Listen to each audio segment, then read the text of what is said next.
What's going on, YouTube? It's bluntzillavideo back with a sort of a special episode out here in the garage. I got a couple of movies to talk about. I think about 5 or 6 in total, but something cooler than that, I would say, is this right here. Now, this is the bluntzillavideo movie rating system guide, or whatever the fuck you want to call it. It's the bluntzillavideo version of a Leonard Maltin book.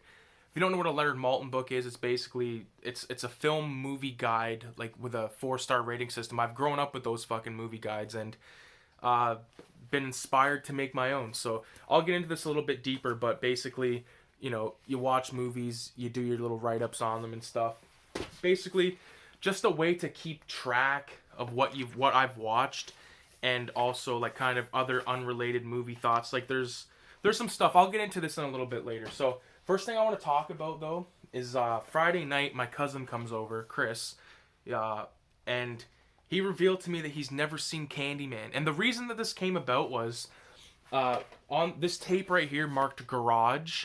It's basically got like 6 fucking hours of like YouTube clip, like everything from like just trailers of like Grand Theft Auto, like all the Grand Theft Autos, to like 2-second clips, like everything from like Soylent Green is people to fucking full on, like a full on 20-minute documentary on Kill Bill and all kinds of stuff. But there's a couple of those Watch Mojo things on there because Watch Mojo it's pretty mainstream stuff usually they talk about, but sometimes it's not too bad to have his background noise. So I throw it on those tapes, and it's like the top 5 fucking horror movie icons or whatever. And Candyman was brought up, and my cousin's like, I never seen Candyman. And I'm like, what the fuck? We've watched Candyman when we were kids thousands of times. He's like, nope, I never watched it. I'm like, all right, well, I must be on fucking psilocybin mushrooms back then, because I specifically remember watching this with this guy, but he just honestly doesn't remember. So we put in Candyman.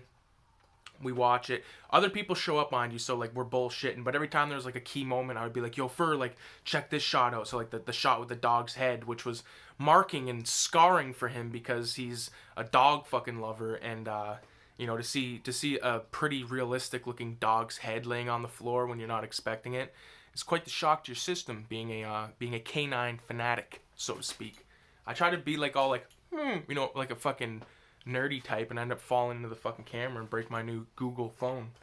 So there's that. And also he never seen HELLRAISER, which is another Clive Barker film. So I think HELLRAISER came first in terms of film. This came second, but I'm not sure which story came first, but both very solid films. Next week we'll have to check out HELLRAISER. We're probably gonna play we've been talking about this for a long time, but maybe playing some either Gears of War, maybe Gears of War 3 Horde mode, put it on fucking Sandbar, go nuts, you know what I mean? So here's a movie that I bought recently. I forget where I bought it from. It's Battle Royale, and it wouldn't. I tried it in 2 fucking DVD players, and it just wouldn't work. So what can I say? I know my friend Kevin is he's seen this. He likes it. So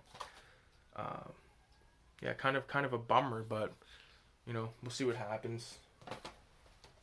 Here's 2 movies that I did watch. I watched these yesterday. So the first one is Phantasm.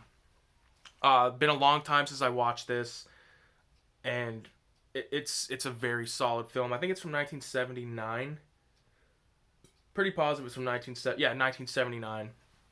And I'm pretty sure this was shot over the course of a couple of years. Like it was like the guy's like kind of passion project or something like that. But very solid, sort of spooky take on, like, I guess a celestial being maybe. This tall man guy right here, he's basically like an alien or a demon of some type, where he steals bodies. He's basically a body snatcher, and then treats these bodies, and he like uses them as slaves on this other fucking dimension, like this other planet.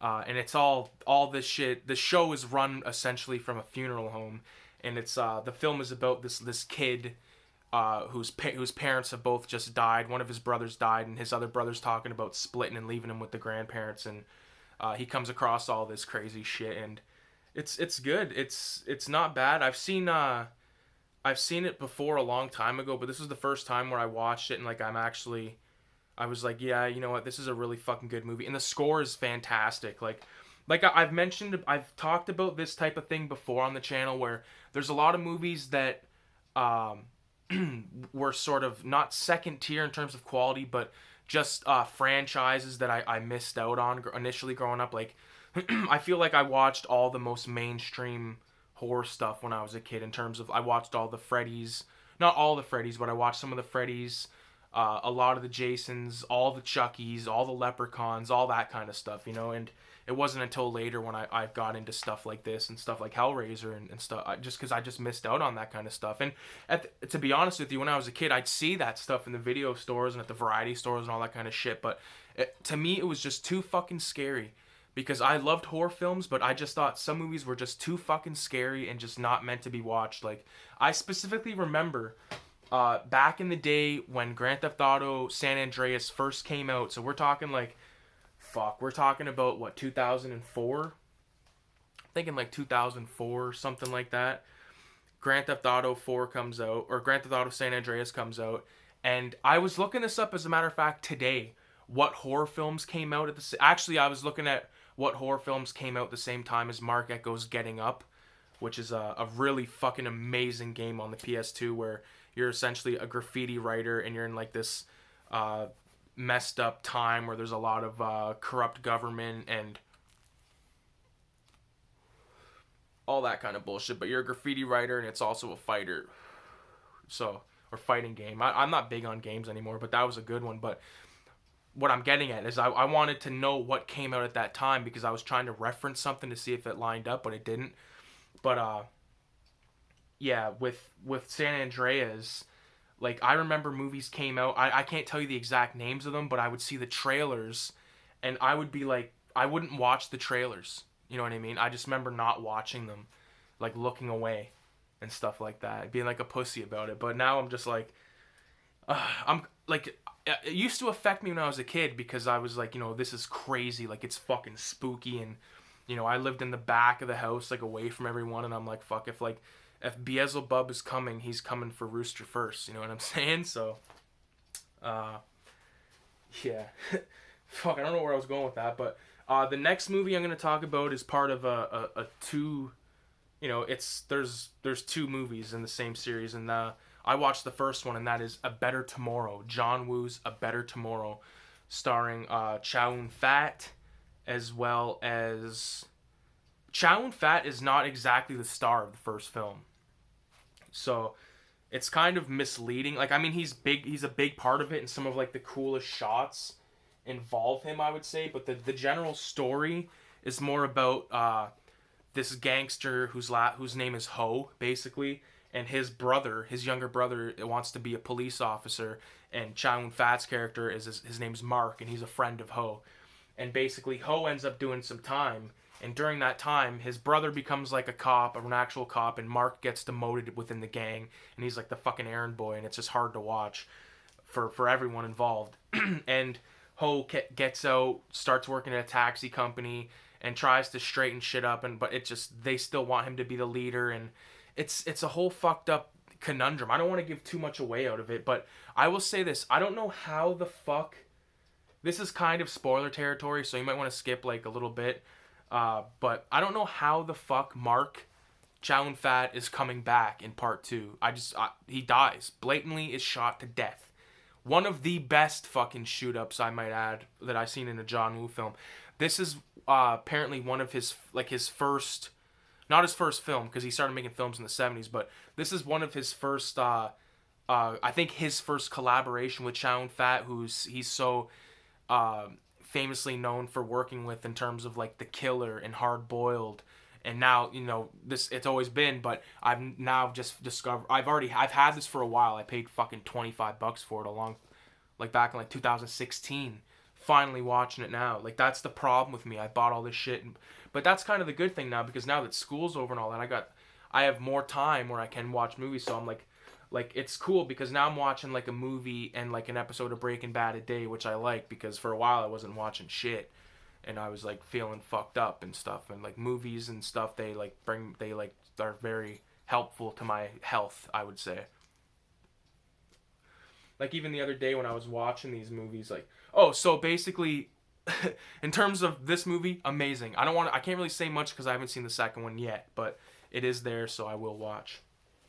Now, finally, uh, I want to kind of do a little go through of this book that I've written here. It's not like anywhere, anything amazing or anything like that, but it's got my thoughts on a lot of movies, and there's write-ups like here's a little article right here I wrote called "Directors I'm Currently Obsessed With," and it was Francis Ford Coppola at that particular moment. Like the first couple of movies are Coppola films, I think. So like The Godfather 1, 2,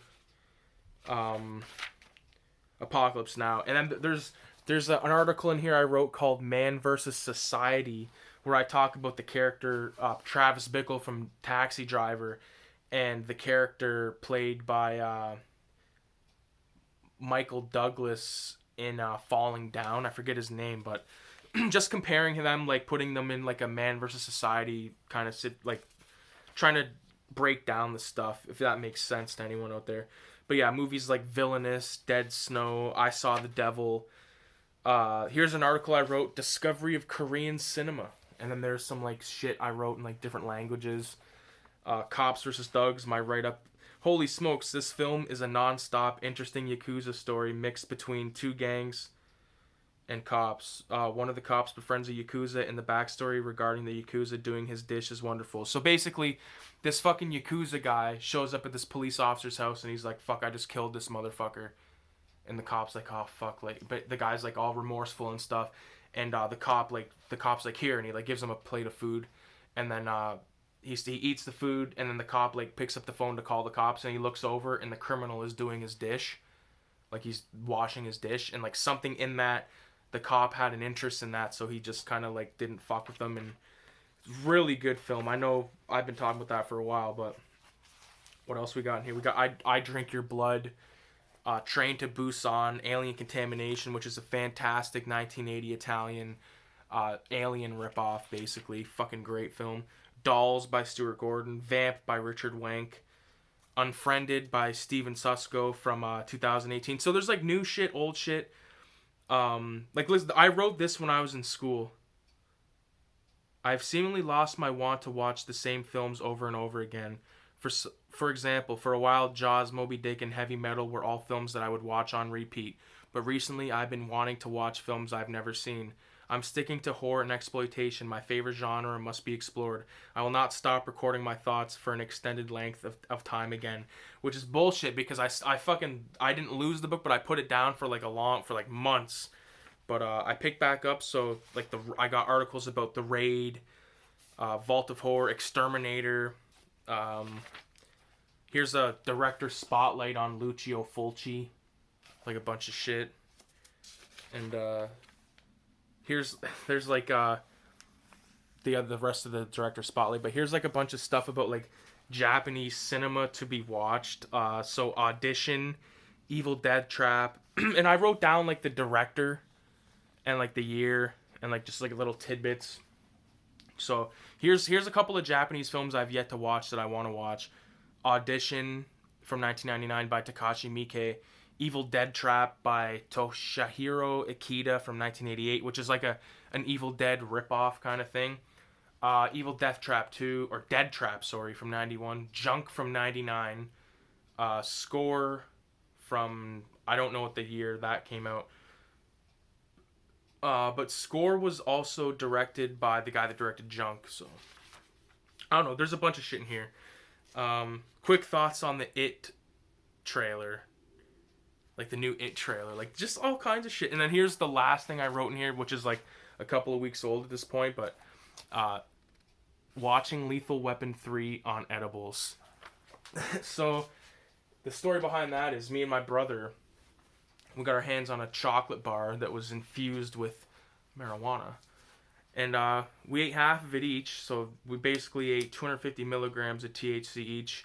And then I decided to eat a pot lollipop, which was 100 milligrams. But I'm a big dude, so I'm like, you know what, I can fucking handle. But I've had my experiences on edibles where I'm like, man, I am fucked. Like, I'm sweating, I'm stuck to this chair, I'm not moving, I'm dead. You know what I mean? Call the fucking ambulance. But I've also had times where I'm like, this is great. So the time on edibles with Lethal Weapon, like in the book, was great for me. Was not great for my brother. It was fucking horrible for him. He was tripping balls. It was funny. It was funny for me because I'm like, fuck. I know how it feels to be fucked, but I'm feeling good right now. So, but not to digress or anything like that. But there's a few other things, movie related, that I'm excited about. Like, there's quite a few movies, in my collection that I've yet to watch that I'm just kind of gonna marathon through this week. Maybe watch like a movie a day, or maybe if I'm lucky, maybe 2 movies a day, and just, But like the reason I say if I'm lucky is because I'm also watching Breaking Bad, which takes up other time, So like the time when like I'm not at work or like fucking around doing something, like if if my girl's at work or some shit like that, and if I have time, I'll like try to like sneak an episode of Breaking Bad and then maybe sneak a movie. But the thing is, I got other shit happening where I'm like, fuck, I need to like do this, do that, and it's, how the fuck, it's life, you know what I'm saying? So just make do, make hay while the sun shines, so to speak. So thanks for watching, and more videos will continue to flourish. Adios.